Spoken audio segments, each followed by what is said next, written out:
On April 6, 2009, in South Wales, near the town of Bridgend, a truck driver pulled over on the side of the A48 National Road. A few meters from the highway in a ravine, he noticed a strange suitcase partially hidden in thick grass. The unusual position and shape of the suitcase raised the man's suspicions. Deciding to check its contents, he unzipped it and to his horror saw a human hand. Shocked by the discovery, the driver immediately called the police. Kirsty Wilkinson was born on June 19, 1984 in Coventry, England. Her parents, David and Catherine Wilkinson, were already raising two daughters, Kirsty's older sisters, Sonia and Haley. The family lived in a close-knit environment where the children felt support and love. Catherine was especially close to Kirsty. A warm and trusting relationship developed between them. When Kirsty turned 14, her family moved to Bridgend, South Wales. This period became a turning point in her life. The move coincided with the beginning of her teenage years, creating new social and emotional challenges for her. At her new school, she quickly stood out for her attractive appearance and confident demeanor. Kirsty began dreaming of a modeling career, inspired by celebrities she saw in magazines. She imagined herself in the fashion world, surrounded by spotlights and camera lenses. However, reality proved to be much harsher. Competition in the industry was fierce, and Kirsty was unable to build a full-fledged modeling career. Her work was limited to occasional amateur photo shoots, which did not provide significant income. Despite this, Kirsty demonstrated financial independence from a young age by taking on temporary jobs. She worked as a waitress, cashier, and even did cleaning jobs to avoid relying on her parents. At 17, Kirsty's life took a drastic turn. To cope with rising expenses, she began working in a brothel. This decision was more out of necessity than choice. Naturally, Kirsty hid her job from her family, fearing their judgment. She told her mother and sisters that she worked as an administrator at the establishment. For clients, she used the pseudonym Megan to maintain anonymity and separate this part of her life from everything else. The financial benefits of her new job were significant. Thanks to it, Kirsty was able to afford rent, personal expenses, and even save some of her earnings. However, she did not feel any pride in her work. The fear of being exposed haunted her constantly, and feelings of shame and inner conflict became part of her daily life. Kirsty dreamed of finding a way to leave this industry and start fresh. Despite her secret job, Kirsty maintained a close relationship with her family. Her parents saw her as responsible and determined, unaware of the true source of her financial independence. Kirsty continued to build illusions, hoping that one day she would be able to leave her double life behind and achieve her youthful dreams of a normal life and stability. Paul Grabot was born in 1983. His childhood was marked by constant conflicts and financial instability. His parents frequently argued and did not pay much attention to their son, which made him feel unwanted. Paul began displaying deviant behavior at an early age. He clashed with teachers and peers, skipped classes, and his academic performance was extremely poor. His parents' attempts to discipline him were unsuccessful. By adolescence, Paul started showing a tendency toward violence. He regularly got into fights and behaved disrespectfully toward teachers. His reputation at school worsened, and soon he completely stopped attending classes, leaving his education unfinished. This period coincided with the beginning of his addiction to illegal substances. At first, they were mild, but over time, Paul transitioned to more dangerous drugs. These substances intensified his aggression and detachment. At the age of 18, Paul began working as an escort. In search of money for drugs, he offered his services to both women and men. This work became his main source of income, but was fraught with risks. Paul encountered threats, violence, and humiliation, which only fueled his anger and sense of injustice. This lifestyle also pulled him into the criminal world, where he made connections that allowed him to continue his destructive way of living. His behavior became increasingly aggressive. One of the known incidents was his conflict with a neighbor, whom he accused of damaging his car. Paul not only threatened the woman but also attacked her with a baseball bat, forcing her to leave the neighborhood. Such incidents were not uncommon, and many people tried to avoid contact with him. By the time he met Kirsty in 2004, Paul was living an antisocial lifestyle. Escort work, drug addiction, and a tendency toward violence had become integral parts of his existence. His issues with anger management and manipulative behavior soon proved to be destructive for those around him. Kirsty had no idea that meeting Paul would mark the beginning of tragic events in her life. In 2004, Kirsty Wilkinson and Paul Grabot met for the first time at a party in a nightclub. Kirsty was 20, Paul was 21. Both were in difficult circumstances at the time. Kirsty continued working at a brothel, keeping her profession a secret from her family. Paul, on the other hand, was deeply entangled in drug addiction and survived through odd jobs, including escort services. Despite their differences, they developed a connection based on mutual attraction. Their first encounter was purely coincidental. The party was loud and a group of mutual acquaintances introduced them. Kirsty was drawn to Paul's confidence while he noticed her looks and charming smile. They spent the night together, but there were no serious commitments afterward. After that, they occasionally stayed in touch but did not develop a close relationship. For Kirsty, it was just a brief episode that did not promise any significant changes. Their connection rekindled only in late 2007, 3 years after their first meeting, under unusual circumstances. Paul, as a client, ended up at the same brothel where Kirsty worked. She was using the pseudonym Megan, but Paul recognized her and approached her to talk. Their conversation started awkwardly but soon turned into a friendly exchange. Paul admitted that he had often thought about her after their first meeting and suggested they see each other outside of work. From that moment, their relationship developed rapidly. They began spending time together, going on walks and sharing personal stories. Kirsty, who had long hidden her profession from her loved ones, found in Paul someone who understood her and did not judge.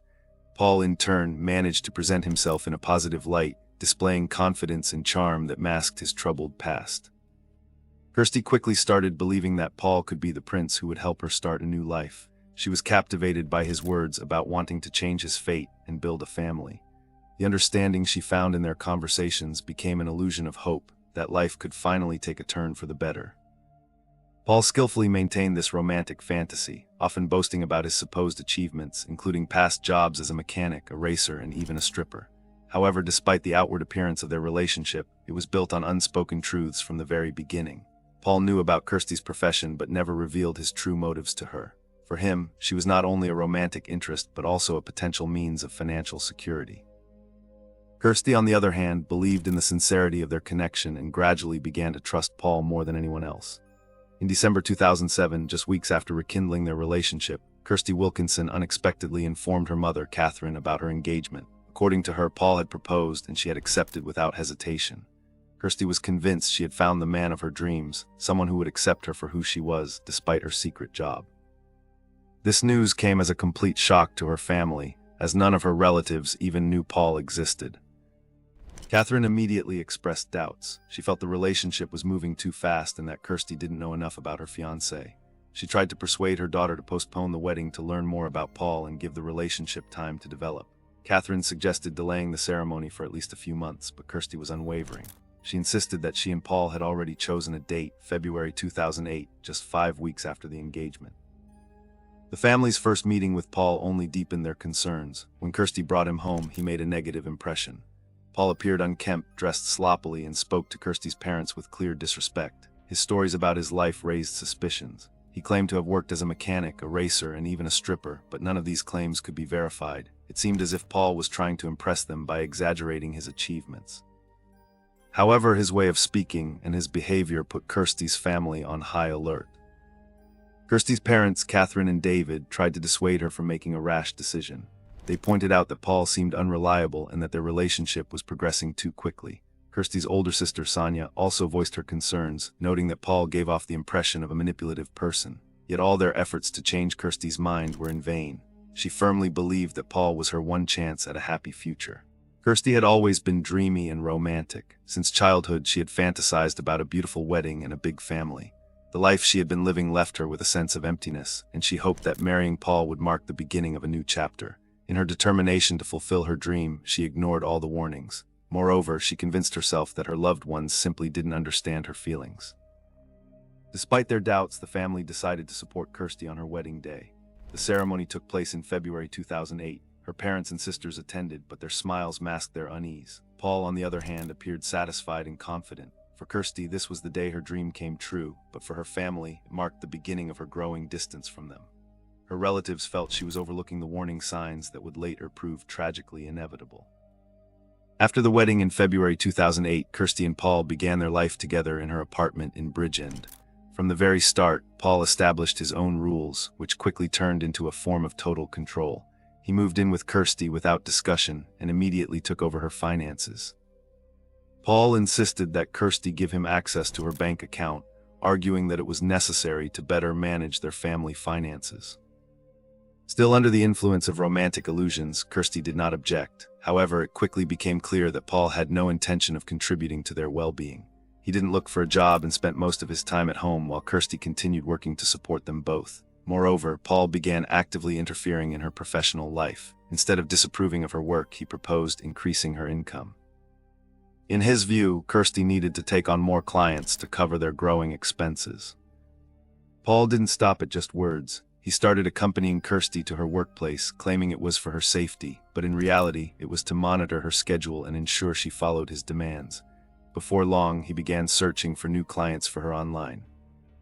Paul created multiple accounts on different platforms, advertising Kirsty's services.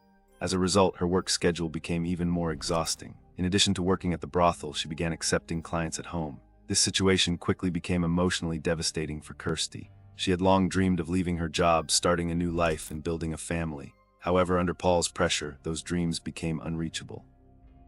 Despite her reluctance to continue, Paul manipulated and persuaded her that this was the only way to maintain their financial stability and relationship. He used her sense of responsibility and love for him as leverage.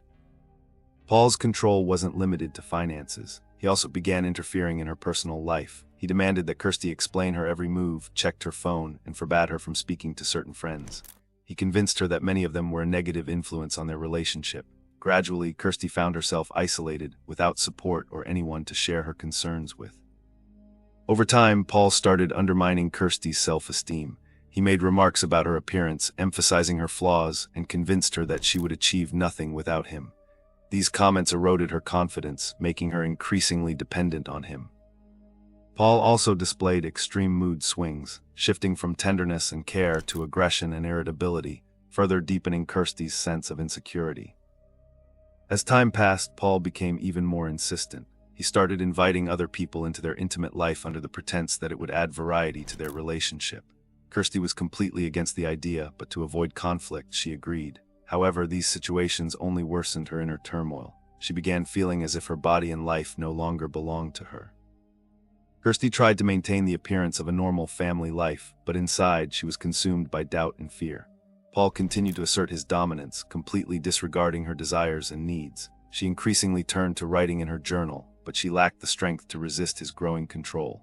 Her life became a struggle to preserve the last remnants of her independence under Paul's constant pressure and manipulation. Over time, Paul's control escalated into outright violence. The first incidents of physical aggression occurred a few months after their wedding. Furious that Kirsty, in his opinion, had not earned enough money, Paul started an argument that quickly escalated into shoving and hitting. For Kirsty, it was a shock, but Paul quickly apologized, promising that it would never happen again. However, the apology turned out to be only a temporary measure. Soon, the episodes of aggression became regular, and their intensity only increased.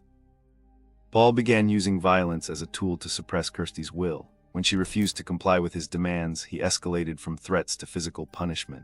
One such incident occurred when Kirsty tried to discuss her desire to leave her job at a brothel. Paul rudely interrupted her, called her ungrateful, and hit her. After that, he tightened his control to deprive her of the ability to make independent decisions. Kirsty's mother, Catherine, began to suspect that her daughter was unhappy in her marriage. She tried to talk to her openly, but Kirsty either remained silent or changed the subject. Sensing danger, Catherine warned her that Paul could become a deadly threat. However, these words did not make the proper impression on Kirsty. She was convinced that she could change the situation if she was patient enough. On March 28, 2009, Kirsty and Paul decided to spend the evening with friends at a club. Throughout the night, they consumed alcohol and substances which had already become a habit for them. According to witnesses, tensions occasionally arose between the couple, escalating into arguments. Paul appeared irritated, while Kirsty tried to avoid conflict. The climax came closer to midnight when a major argument broke out, after which Paul left the party and went home alone, leaving Kirsty with their friends. Not wanting to follow him immediately, Kirsty decided to stay and finish the night with her friends. They recalled that she seemed tired and depressed but tried not to show her emotions. Late at night, Kirsty called a taxi to get home. The taxi driver later reported that he dropped her off at the house, where she confidently walked inside. That was the last time she was seen alive. The next day, Paul told Kirsty's mother, Catherine, that his wife had left early in the morning, supposedly packing her things and taking some money. He claimed he hadn't heard anything because he was asleep. Paul also suggested that Kirsty might have left for another man. This story raised suspicion for Catherine, as Kirsty had not taken her bank cards or personal belongings, something unusual for someone planning to start a new life. Another suspicious detail was a call Kirsty made to emergency services that night, which failed due to connection issues. Police later discovered that around the time of Kirsty's supposed departure, neighbors heard muffled screams and sounds of a struggle. These facts, along with the absence of any evidence of a voluntary departure, led her family and the police to suspect foul play in her disappearance. After Kirsty was reported missing, the police immediately launched an investigation. The first suspect was her husband, Paul, as his behavior had been suspicious from the start. He claimed he had been asleep that night and hadn't heard anything, only noticing in the morning that Kirsty had packed a few things and left. However, his version of events did not match the facts. Kirsty had left behind her bank cards and other important personal belongings, which did not align with the scenario of a planned departure. During the initial examination of their home, the police noticed suspicious changes. Part of the ceiling in the living room had been recently repainted, and the carpet that used to be in the room was missing. Paul explained that Kirsty had wanted to refresh the interior, but this explanation seemed illogical. On April 6, 2009, the investigation took a tragic turn. A truck driver who had stopped on the side of the A48 road near the city noticed a suitcase lying in a roadside ditch. Curious about its unusual appearance, he opened it, only to discover a human hand. Shocked, he immediately called the police. When officers arrived, they found a woman's body inside the suitcase.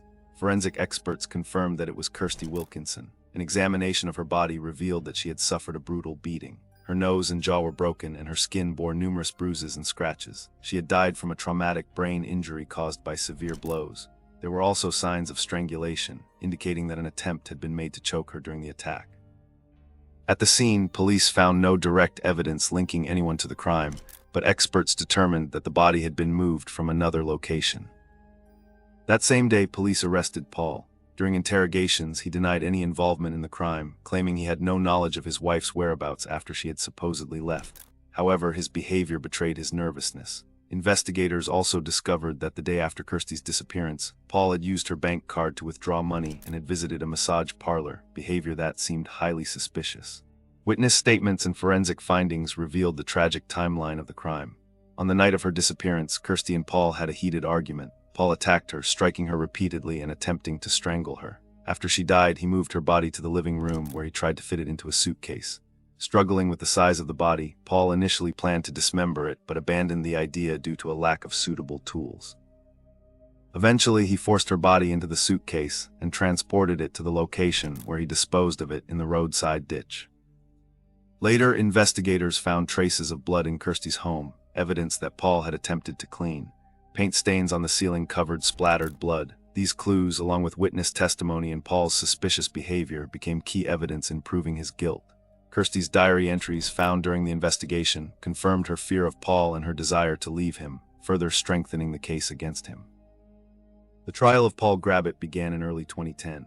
The prosecution presented a detailed timeline of events, relying on forensic evidence and witness statements. Key pieces of evidence included the traces of Kirsty's blood found in the living room, blood that Paul had tried to cover up by repainting the ceiling and removing the carpet.